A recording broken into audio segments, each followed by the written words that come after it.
In this video I want to talk about the Kung Fu Panda and Monsters Inc. franchises. I'm going to be comparing them. Now I think that the first three Kung Fu Panda movies are absolutely fantastic.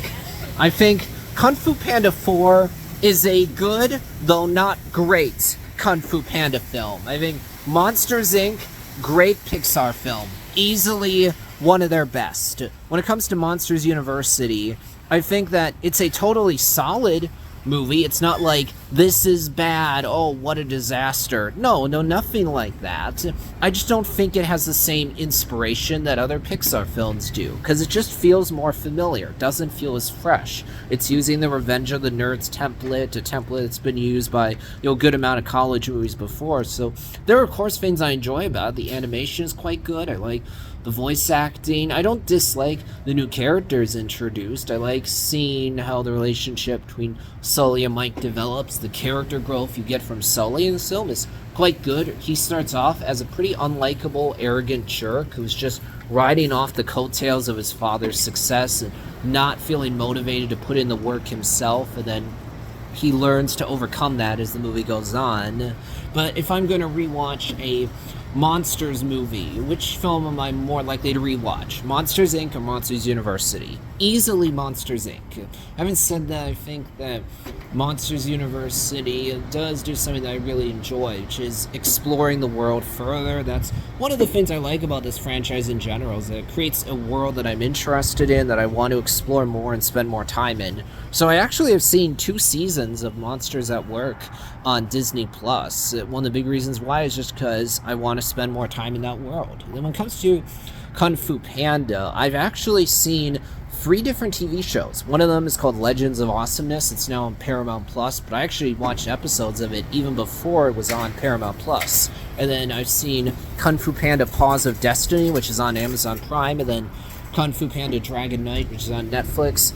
I think on its own terms, the show Dragon Knight has merit to it. I just don't know why it's in the Kung Fu Panda franchise, because other than having Po and Mr. Pain in it, it really has nothing to do with the rest of the franchise at all. It's 100% disconnected, so it just feels weird. Like, if we're going to do this story that's so detached, why include Po and Mr. Pain at all? Why have that title Kung Fu Panda be slapped on there at all? What's the point? Just have it be a 100% standalone story. Just remove any connections to Kung Fu Panda, because like, this clearly doesn't take place in the same continuity as the rest of the movies and TV shows. Even when you look at Paws of Destiny, okay, sure, you don't have Shifu or the Furious Five in there, but you have Po's biological father, Mr. Pain, the pandas from Kung Fu Panda 3, Chi. So there's more of a connection there when compared to Kung Fu Panda Dragon Knight. I saw all 3 seasons of Dragon Knight. I think Paws of Destiny had, 2 seasons? And then Legends of Awesomeness, that has multiple seasons. It's a show that's fun because you get to just meet all these new characters, tell all these different stories. It's not like a fantastic show by any means, but even more so, I would say, the Monsters Inc. With Kung Fu Panda, that's a world that I just like to spend more time in. I want to spend more time with these characters.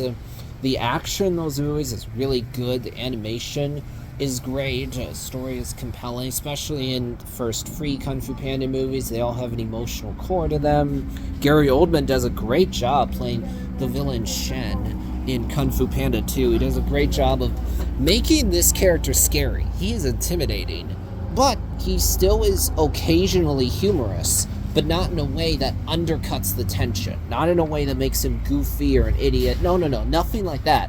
He's a scary villain, but because of the way he interacts with Po or the Soothsayer, there's occasionally humor with his character that absolutely makes sense. And frankly, Kung Fu Panda 2 is a more mature film if you think about it. You have a villain that tried to commit genocide against the pandas. Now, I think the relationship between Mike and Boo Sully and Boo actually, in Monsters Inc. is great. That's one of the best aspects of the movie. It's really fun when you learn that in this world the monsters are so scared of humans because they're toxic, but in reality humans aren't toxic. So even though the kids are scared of monsters, the monsters are actually more scared of the kids. And then, so, you know, the relationship between Sully and Boo develops is really great. Boo is so cute, so adorable. The moment at the end where Sully has to say goodbye to Boo, it hits so hard, such a great emotional moment. And then the part right at the end where you see Sully go through the door, and then you just hear Boo's voice, hear her say, "Kitty." It's like, aw, that is so sweet. You don't even need to see Boo's face. Just hearing that cute voice is enough to move you emotionally.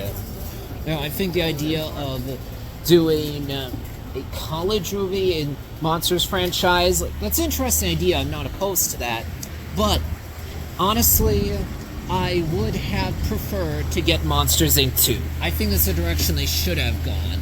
Show us adult Boo, see how she thinks about monsters now that she's grown up. I really, really want to see that, but I'll wrap things up for this video. I would say I prefer the Kung Fu Panda franchise to Monsters Inc. Bye, everyone.